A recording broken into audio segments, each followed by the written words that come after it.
One day our lead programmer comes in, puts an assignment on my desk. I go, wait a minute, I don't know anything about AI. And he goes, I don't give a shit. I ain't doing it. You can't win with AI, so I'm making this someone else's problem.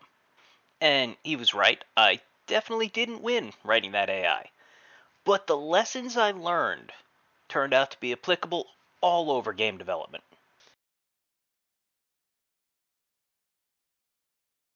Today we are looking at why game devs suck at making cameras. Phil explained to me that AI is supposed to be invisible. If it works the way it's supposed to, the players won't even notice it. Your work in AI should blend into the world, but never stand at the forefront. Cameras do a lot of work in modern games. They shift around to give us better views of the things we need to see.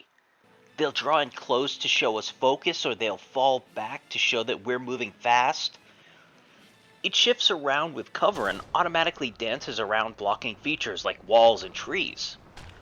But when's the last time you've said, hey, this camera's really rocking that over-the-shoulder thing?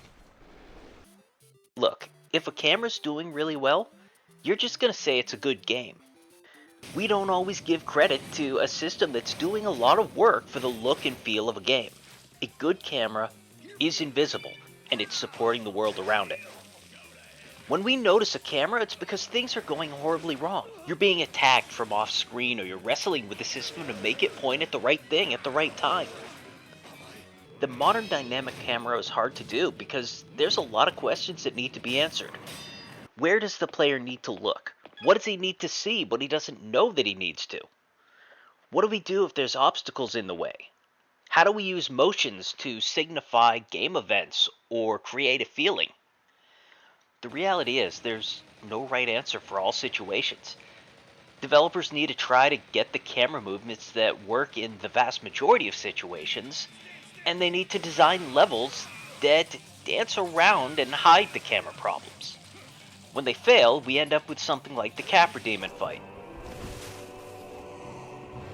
This brings us to a major change in modern gaming that is putting bad cameras at the forefront again.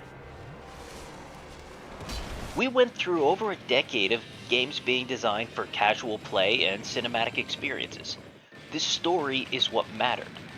The consequences were low because, and I'm quoting others here, killing the player is bad design because it ends their story, and that having an inaccessible hard mode was emotionally abusive because it made people doing easy feel like somebody else was better than them. But the recent popularization of things like the Soulsborne game returned us to a generation where games punish mistakes and they reward mastery. Even big budget titles like God of War are putting in genuinely difficult modes that force you to get good. But when a mistake means death, camera jank now means death. The stakes have become really high again, and you have every right to blame that camera when it fails you, because it will. It's an insanely complex system, and developers won't always get all the edge cases right. So, yeah, camera and games still suck, but they really have come a long way.